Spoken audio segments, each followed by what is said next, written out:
What's that smell? That's money. Next time on Landman. Why don't you come with me? Let me show you the future. The future? Do you have a crystal ball? I think maybe so. This is my crew now. Yes or no? If this thing doesn't work, it's our ass. I understand it now. There's an exhilaration to the risk. That rush cost me everything. President of my company can't be averse to the very thing that built it. What are you saying?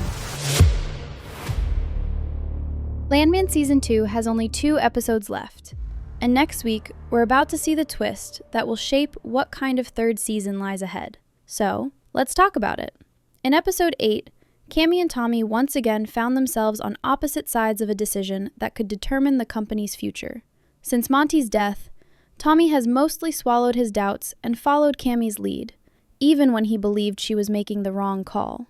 This time, however, their disagreement over rebuilding the Gulf gas rig versus pursuing litigation against the insurance company felt deeply personal.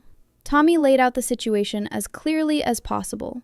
Charlie explained that there was no guarantee the drill would succeed, and Tommy translated that bluntly. There was a real chance they could spend $400 million and end up with absolutely nothing. Both Tommy and Rebecca argued that litigation was the safer route and far less likely to sink the company entirely. Cammy listened, but listening didn't mean agreeing. When she asked Charlie whether he believed the gas was actually there, he said yes. The real issue, though, wasn't whether it existed, but whether they could reach it. Apparently, that was enough for Cammy. For her, this decision came down to one thing: keeping her word. As she put it, if we never keep our word, what's our word worth? Tommy's response was blunt. Nothing. Nobody's is. That's what the lawyers are for. But it didn't matter. Cammy had already made up her mind. My word will be worth something. Go find it. That decision sent shockwaves through everyone. Rebecca immediately lashed out at Charlie in the hallway, furious that he'd made drilling sound so appealing. She told him they didn't have a relationship and that they wouldn't be sleeping together anymore. Charlie fired back, saying that if she cut people off the moment she couldn't control them, she was going to end up very lonely. He seemed to regret the words the second they left his mouth, but he didn't take them back. Later, Rebecca admitted to Tommy that Charlie was right, and that it hurt. Honestly, none of this was surprising. We already knew this about Rebecca. Even though I understand why she was upset, that conversation didn't land with much impact for me. I also can't deny that I care very little about Rebecca and Charlie's relationship. It was one of the reasons this episode fell flat. I wanted more Tommy, but instead we got a lot of Rebecca and Charlie. Now, let's talk about Cammy. Earlier that day, a man at a bar crossed a line by casually wiping salad dressing from the corner of her mouth without permission. Cammy grabbed his hand and told him he had no right to touch her, but the encounter understandably rattled her. When she later confided in Tommy, they shared one of their rare, and possibly final, moments of genuine intimacy and friendship. Tommy hugged her, and once again offered to sell MTEX to give her an escape. But Cammy's mind was elsewhere. I want success. Get that for me, she said. Tommy replied that he was trying, but by now it's painfully clear that their definitions of success no longer align, and that difference is going to destroy Tommy's career in the long run. In fact, it already pushed him to take a step he hadn't taken before. Instead of accepting Cammy's decision, Tommy went straight to Galino. He tried to scare him off by emphasizing how slim the odds were, warning him that he was likely to lose every penny of his investment. Unfortunately for Tommy, Galino wasn't shaken at all. That's when Galino revealed what Tommy hadn't fully understood until that moment. He hadn't loaned MTEX $400 million. He had invested it. The deal guaranteed him royalties on the land leases, estimated at roughly $300 million a year.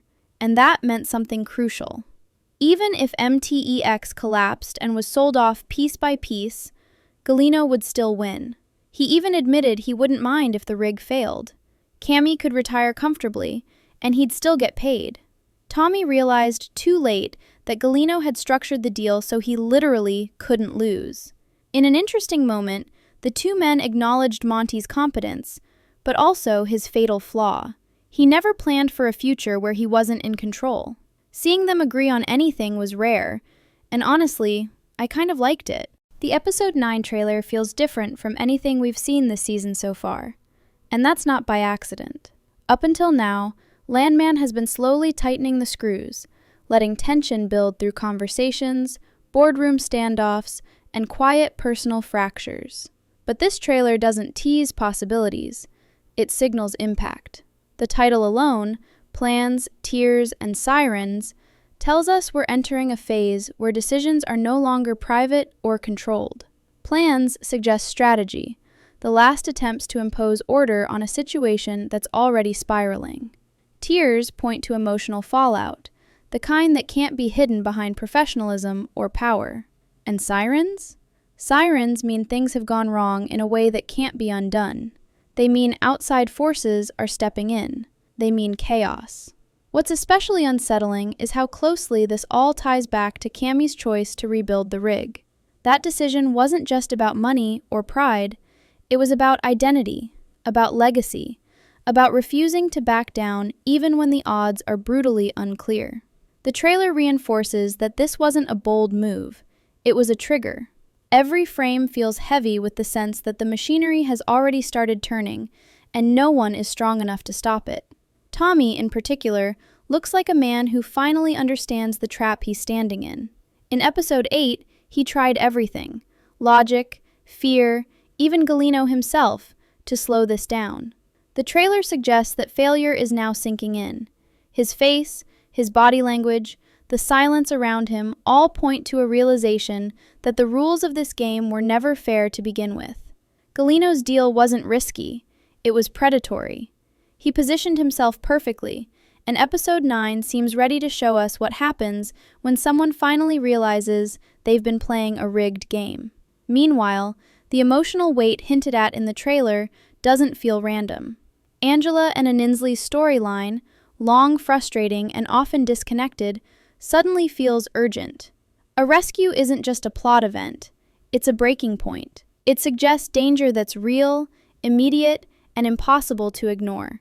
And when you place that alongside the industrial risk at the drill site, the episode starts to feel like it's drawing a parallel between personal recklessness and corporate obsession.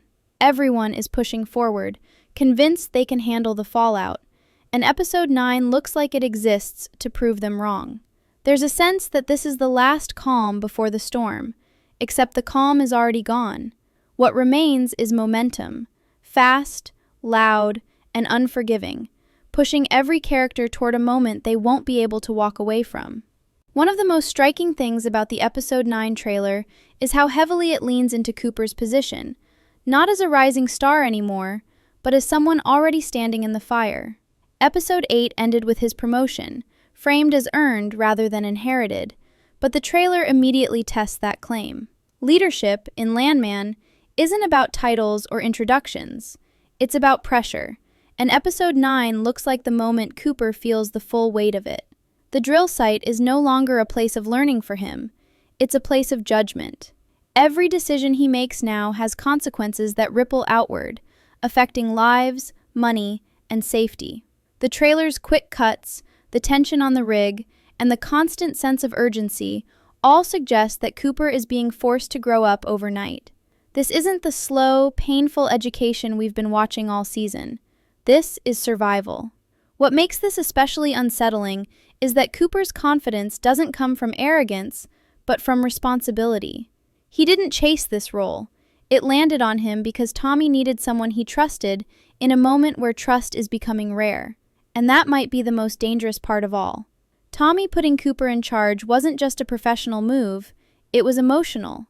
It was a father figure trying to protect something of his own while the rest of his world slips out of control. The trailer hints that this emotional decision may come at a cost.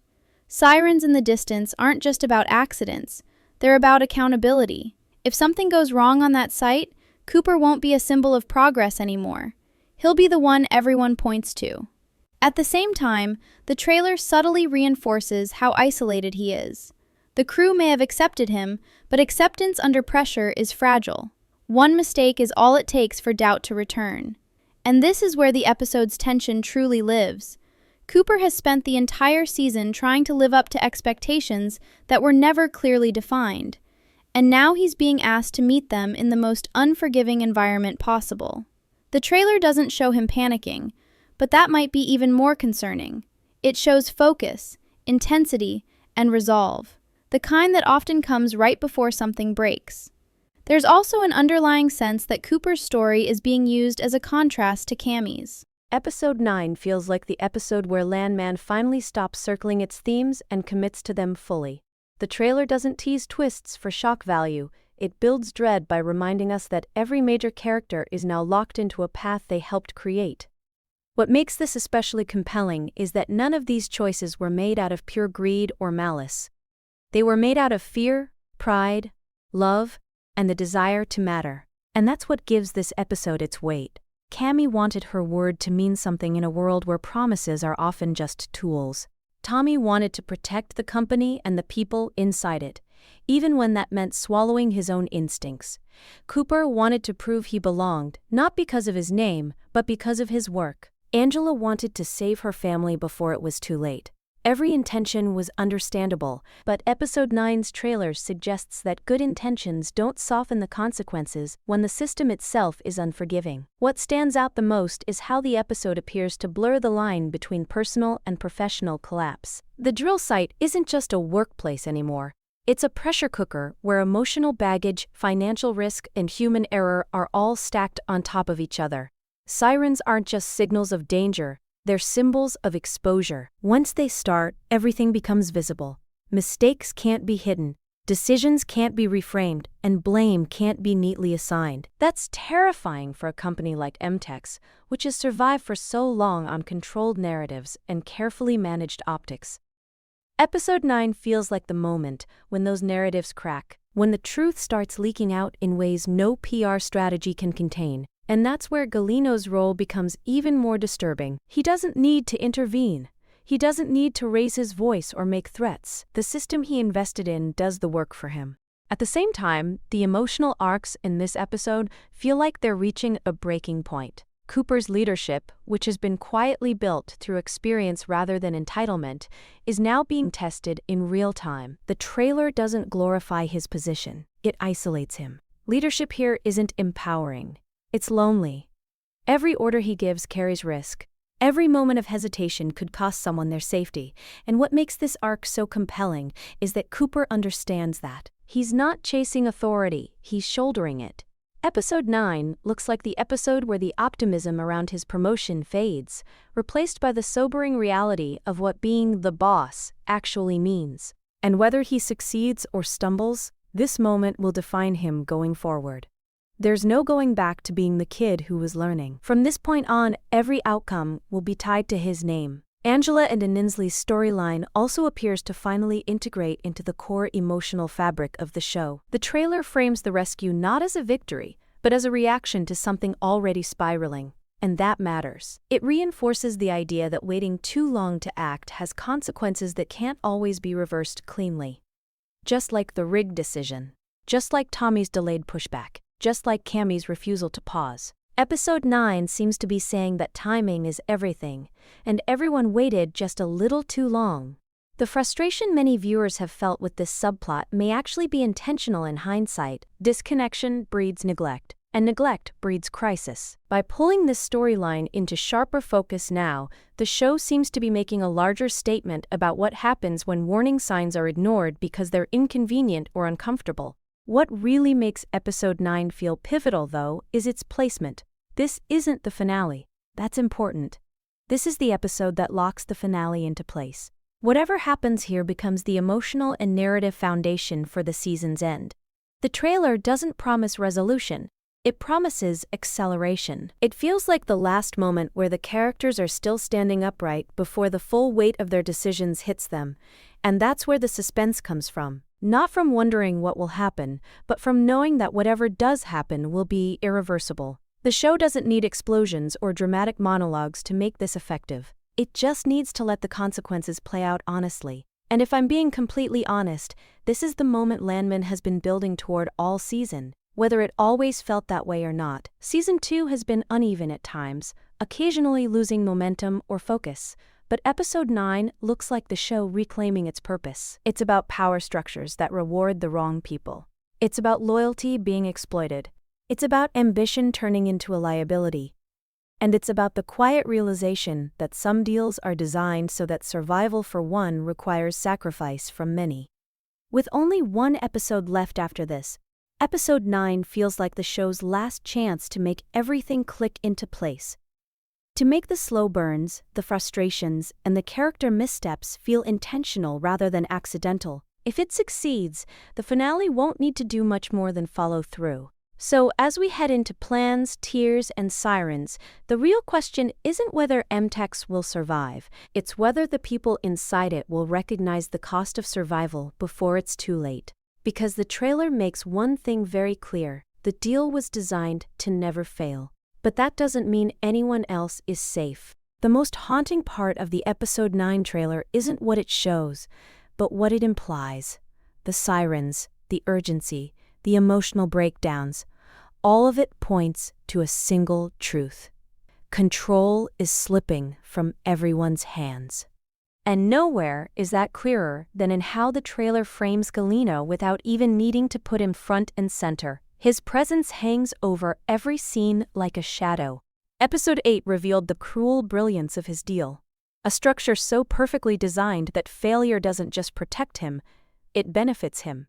Episode 9 feels like the moment when that realization fully settles into the narrative. This isn't a story about whether MTEX succeeds or fails anymore. It's about who pays the price when ambition collides with reality. The trailer's emotional beats suggest that the fallout won't be limited to balance sheets or boardrooms.